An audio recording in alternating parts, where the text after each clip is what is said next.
o tema central, mas agora ele expõe de forma magistral. Aqui está o coração, o cerne do cristianismo, sendo justificados gratuitamente por sua graça, mediante a redenção que há em Cristo Jesus. Olha aí, a justificação vem gratuitamente pela graça. A graça custou um alto preço, a vida do Senhor Jesus, mas ela é dada gratuitamente, mediante a redenção ou a morte de Jesus Cristo, que há em Cristo Jesus. Aí no versículo 25, a quem Deus propôs. A morte de Jesus foi proposta por Deus, a quem Deus propôs. Martin Lloyd Jones vai dizer aqui, a palavra propôs quer dizer expôs publicamente, ou seja, a quem Deus expôs publicamente à beira do caminho, Cristo crucificado, a quem Deus propôs no seu sangue, ou seja, no ato de derramar o seu sangue na cruz do Calvário, como propiciação mediante a fé, para manifestar a sua justiça por ter Deus, na sua tolerância,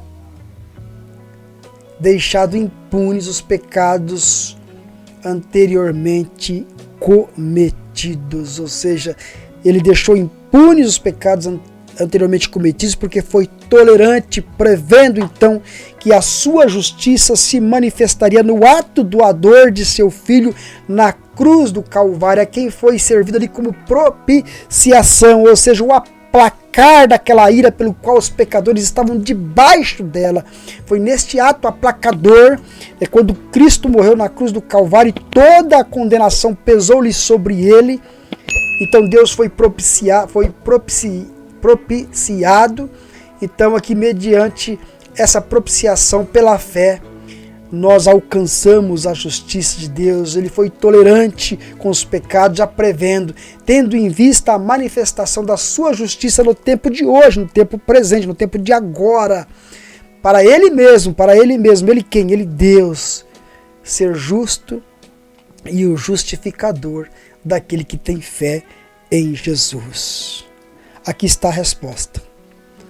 Aqui está a resposta pelo qual o apóstolo nos dá e pelo qual nós podemos entender e responder a todo aquele que questionar o fato da morte de Cristo, justificar pecadores, porque a salvação vem através da morte de um homem.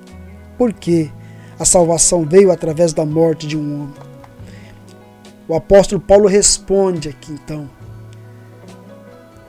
para que Deus seja justo e justificador. Só havia uma maneira de Deus ser justo e de ser o justificador. Era dar alguém maior. E não era alguém criado, não era uma criatura, como alguns querem dizer.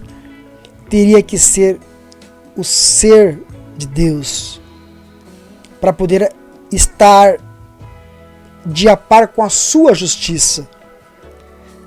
Porque a lei de Deus mostra o seu caráter, mostra quem Deus é. E ninguém é capaz de seguir o caráter de Deus, de quem Ele é, somente pela observação da lei, porque ela vai mostrar sempre o pecado. Teria que ser alguém que tivesse o caráter semelhante, que cumprisse a lei como ela é, que morresse em lugar do pecador e desse a vida pelo pecador. Então isso Deus fez para ser justo e justificador. Então a sua justiça se manifestou na morte de Jesus Cristo. Então Ele pode justificar perfeitamente aquele que se aproxima de Jesus. Aqui então está o maior tema da Bíblia. Aqui resolve todo o dilema. Aqui resolve o dilema de Anselmo de Cantuária, que diz: por que Deus teve de morrer? Por que precisou Deus morrer? Porque Ele precisou dar o seu Filho. Porque o Redentor tinha que ser humano e divino ao mesmo tempo. Porque Ele tinha que ter uma natureza humana e uma natureza divina. Humana porque Ele precisava representar o homem como o homem é, porém sem pecado. Ele obedeceu à lei no lugar do ser humano. E ele deveria ser divino para representar o caráter de Deus e cumprir a lei perfeitamente. Ele precisava ter todos os requisitos. É por isso que Deus o propôs, para que Deus fosse justo e justificador daquele que tem fé. Nós alcançamos então a justiça de Deus através do sacrifício remidor de Jesus Cristo.